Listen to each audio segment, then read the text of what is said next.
Hi everyone, welcome back to the next session for ICSE Physics Class 9. My name is Kalyan Krishnavasthi and I am your physics teacher. बच्चों previous lecture में we have studied terms related to motion in one dimension और आज के class में हम उसी से related numericals करने वाले हैं. But before we start the session, अगर आप class 9th ICSE के student हो and you are looking for the complete physics course, that too free with all the concepts and numericals, this is the right place for you. फटाफट से channel को subscribe करो. चलो, now without wasting any time, let us start the session. This is our first question.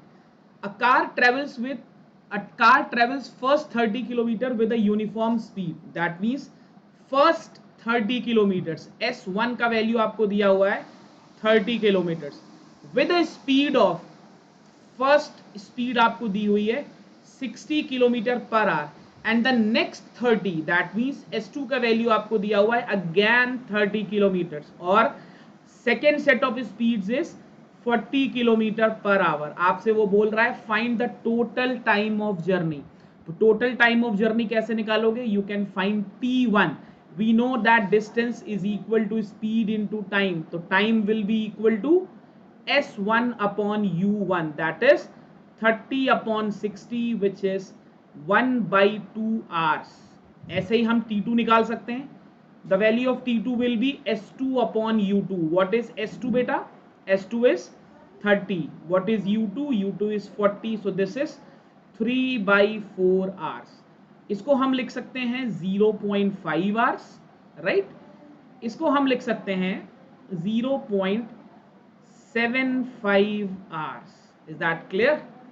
तो what is the total time? अगर आपको hours में लिखना है तो T total will be in terms of hours it will be 0.5 plus 0.75. This will be,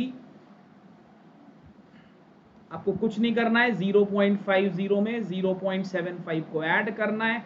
This will be 5, this will be 2, 1.25 hours.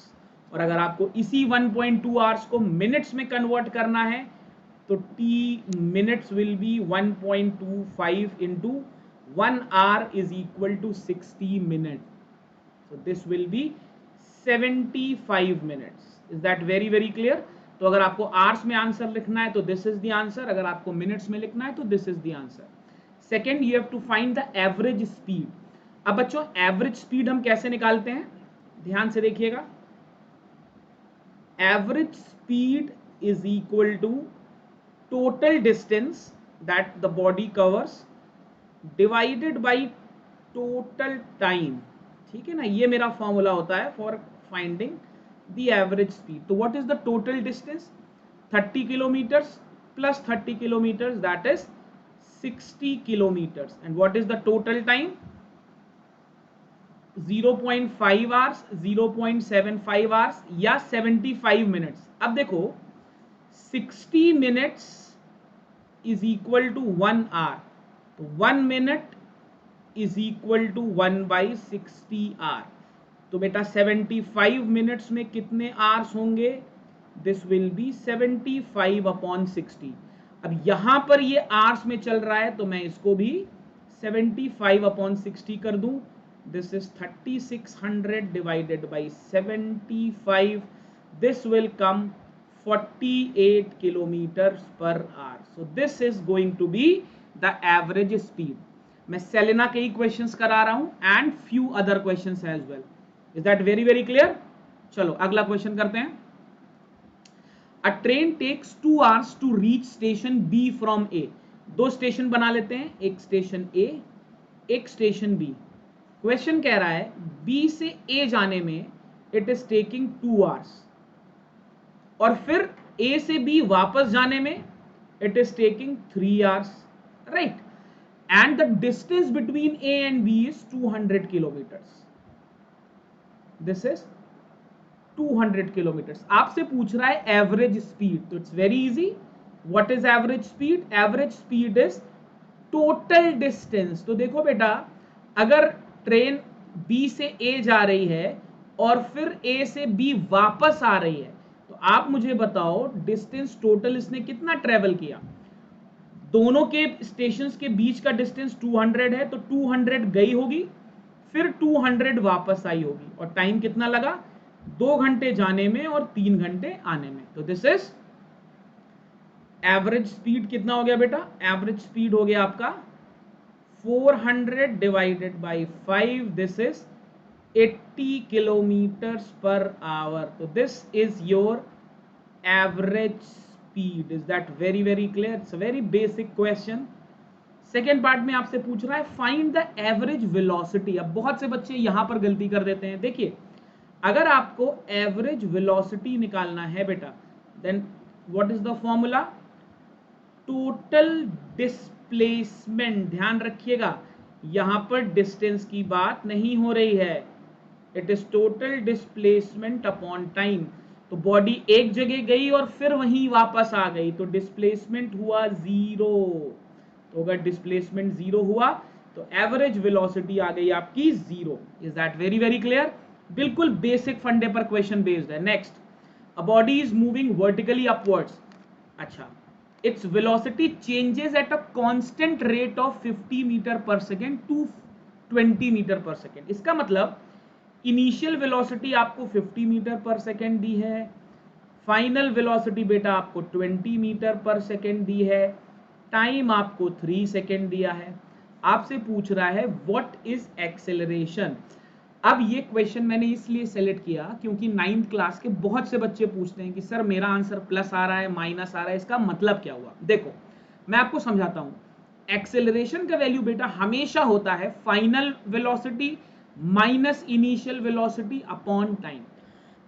तो देखो, body की वेलोसिटी पहले 50 थी, बाद में 20 हो गई, इसका मतलब बॉडी की वेलोसिटी डिक्रीज हो रही है। दैट मींस 20 माइनस 50, और कितने टाइम में? 3 सेकेंड्स में। तो you will get minus 30 upon 3, that is minus 10 metre per second square. ठीक है। अब एक बहुत इंपॉर्टेंट पॉइंट जो सभी बच्चों को हमेशा याद रखना चाहिए, नेगेटिव एक्सेलरेशन का मतलब होता है बेटा रिटार्डेशन। अब बच्चे कंफ्यूज करते हैं कि सर आंसर में -10 लिखूं या 10 लिखूं। देखो बेटा, हमेशा ध्यान रखना, अगर आप आंसर में लिख रहे हो रिटार्डेशन, अगर इसी क्वेश्चन में आपसे पूछ लेता what is the retardation of the body, तो देखिए जब मैं रिटार्डेशन वर्ड यूज करता हूं ना, तो मैं ऑटोमेटिकली वो माइनस मान चुका हूं, मैं ये मान चुका हूं कि बॉडी की वेलोसिटी कम ही होगी। तो अगर मैं इसी क्वेश्चन में रिटार्डेशन का आंसर लिखूंगा तो लिखूंगा 10 मीटर पर सेकेंड स्क्वायर, लेकिन अगर मैं एक्सीलरेशन का आंसर लिखूंगा बेटा तो मैं लिखूंगा -10 मीटर पर सेकेंड स्क्वायर। तो ऐसे बहुत से क्वेश्चंस आपके एग्जाम में आते हैं और बहुत से बच्चे मुझसे बार बार पूछते हैं कि सर बुक में आंसर प्लस दिया है, मेरा माइनस आ रहा है, या मेरा माइनस आ रहा है, बुक में प्लस दिया है। तो बेटा जब जब बुक में रिटार्डेशन पूछेगा तो आंसर माइनस में नहीं लिखेगा, और जब जब तुमसे एक्सेलरेशन पूछेगा और वेलोसिटी डिक्रीज हो रही है तो आंसर माइनस में ही लिखेगा। तो ध्यान रखना, यहां पर क्वेश्चन में एक्सेलरेशन पूछ रहा था, इसीलिए मैं आंसर माइनस में लिखूंगा। आई होप मेरी बात सबको समझ में आ गई, right. Next question, a toy car is initially moving with a uniform velocity of 18 kilometer per hour comes to a stop in in 2 seconds। अब बेटा अगर ये रुक जा रही है तो फाइनल वेलोसिटी कितनी हुई? 0। अच्छा, यहां पर सेकेंड्स दिया है, यहां किलोमीटर पर आवर, तो वैसे मैं पहले भी बता चुका हूं, लेकिन बेटा अगर कोई भूल गया है तो 1 kilometre per hour is equal to 5/18 metre per second. इसको याद रखेंगे सभी प्यारे बच्चे, ठीक है। अगर मुझे कभी भी किलोमीटर पर आवर को मीटर पर सेकेंड में कन्वर्ट करना है तो मैं क्या करूंगा? सीधे सीधे 5/18 से मल्टीप्लाई कर दूंगा, तो ये मेरा आ जाएगा 5 मीटर पर सेकेंड। ठीक।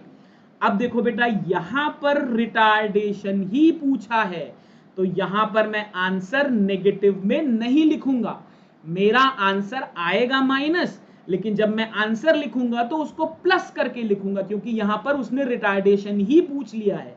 ठीक, तो एक्सेलरेशन की वैल्यू कितनी होती है, v minus U upon T. Final velocity कितनी है बच्चा, 0। Initial velocity 5। टाइम कितना लिया है बेटा, 2। तो आंसर कितना आया, -2.5 मीटर पर सेकेंड स्क्वायर। ये एक्सिलरेशन आया है, लेकिन क्वेश्चन क्या पूछ रहा है, क्वेश्चन मुझसे कह रहा है कि रिटार्डेशन बताओ। तो इसीलिए मैंने ये दोनों क्वेश्चन एक के बाद एक रखे हैं ताकि आपको कोई डाउट ना रह जाए। तो जब मैं रिटार्डेशन लिखूंगा बेटा तो ये लिखूंगा। ठीक, देखिए ये मैं आपसे इसलिए बोल रहा हूं क्योंकि कभी कभी ये एमसीक्यू में आता है, तो दोनों ऑप्शन दिए होते हैं, तो बच्चे को लगता है कि सर प्लस करना है या माइनस। तो बेटा अगर रिटार्डेशन दिया है तो आंसर प्लस में लिखोगे, अगर एक्सेलरेशन दिया है तो आंसर माइनस में लिखेंगे। चलो फटाफट से अगला question. A car is moving with a velocity, moving with a velocity मतलब आपको इनिशियल वेलोसिटी दी है, द ब्रेक्स आर अप्लाइड। अब आप बताओ बेटा, अगर ब्रेक लगेंगे तो वेलोसिटी डिक्रीज करेगी, है ना। अगर वेलोसिटी डिक्रीज करेगी इसका मतलब क्या होगा, इसका मतलब रिटार्डेशन होगा। ठीक, अच्छा रिटार्डेशन का मतलब क्या होता है बेटा, रिटार्डेशन का मतलब होता है नेगेटिव एक्सेलरेशन। तो मुझसे बोल रहा है retards at a rate of 2 metre per second square, इसका मतलब एक्सेलरेशन दिया है -2 metre per second. Is that very very clear, बात समझ में आ रही है। What will be the velocity, final velocity पूछ रहा है, कब, आफ्टर 5 सेकेंड्स। तो मेरे को मालूम है acceleration is equal to v minus U upon T. A की वैल्यू कितनी लिखूंगा, -2 इज इक्वल टू v मुझे नहीं मालूम, माइनस यू की जगह 20, टी की जगह 5, क्रॉस मल्टीप्लाई कर दो, -10 is equal to v minus 20। तो v की वैल्यू आ जाएगी बेटा 10 मीटर पर सेकेंड। देखिए यहां पर मैंने साइन के साथ एक्सेलरेशन निकाला था, तो मुझे आंसर निकालने में कोई प्रॉब्लम नहीं हुई, अपने आप आंसर मेरा प्लस में आ गया। अब आप खुद ही देखो, पहले बॉडी 20 से चल रही थी, अब बॉडी 10 से चल रही है, इसका मतलब एक्सेलरेशन नेगेटिव होना चाहिए। बात समझ में आ रही है। अगर ये कॉन्सेप्ट समझ में आ रहा है तो फटाफट से वीडियो को लाइक करो, अगर अभी तक चैनल को सब्सक्राइब नहीं किया है तो सब्सक्राइब करो, and guys please it's all free, तो promote it amongst your friends, ताकि आईसीएससी क्लास 9th का कोई भी बच्चा ऐसा ना हो जिसके पास ये डाउट रह जाए। चलो लास्ट क्वेश्चन करते हैं आज का। A car is moving in a straight line with a velocity of 18। अब फटाफट से इसको पकड़ लो, अगर kmph दिया है तो मुझे मालूम है 5/18 से मल्टीप्लाई करके इसको 5 मीटर पर सेकेंड लिख देना है। तो सर मेरा पहला आंसर तो आ गया। इट इज स्टॉप्ड, अगर स्टॉप हो रही है तो फाइनल वेलोसिटी बच्चों 0। कितनी देर में स्टॉप हो रही है, 5 सेकेंड में। तो सर रिटार्डेशन पूछ रहा है, अब रिटार्डेशन पूछ रहा है मतलब एक्सेलरेशन की वैल्यू नेगेटिव में आएगी, तो a की वैल्यू हो गई v minus U upon T. Final velocity है सर 0, इनिशियल वेलोसिटी है 5, t है 5, तो एक्सेलरेशन आ गया -1 मीटर पर सेकेंड स्क्वायर, और रिटार्डेशन कितना आ गया, अभी मैंने थोड़ी देर पहले बताया, रिटार्डेशन का आंसर लिखेंगे 1 मीटर पर सेकेंड स्क्वायर। तो सर सेकेंड पार्ट भी हो गया। The speed of a car after 2 seconds, it's very simple, v is equal to u plus at। Initial velocity कितनी है 5, एक्सीलरेशन कितना है -1, कितनी देर बाद पूछ रहा है 2 सेकेंड के बाद, तो 5 minus 2 is equal to 3 metre per second. Is that very very clear. ठीक है, तो इसी के साथ हमने मोशन इन वन डायमेंशन से रिलेटेड सारे क्वेश्चंस कर लिए हैं जो आपके एग्जाम में आ सकते हैं। आई होप आपको लेक्चर अच्छा लगा होगा, पसंद आया होगा। Stay tuned for more such lectures. अगले क्लास में हम इसके आगे का टॉपिक करेंगे ग्राफिकल एनालिसिस। हम मोशन को ग्राफिकली एनालाइज करेंगे, बट उसके लिए बच्चों फटाफट से चैनल को सब्सक्राइब कर लो। Don't forget to click the bell icon ताकि आपको अगले लेक्चर का नोटिफिकेशन मिल जाए। Till then stay healthy and take care.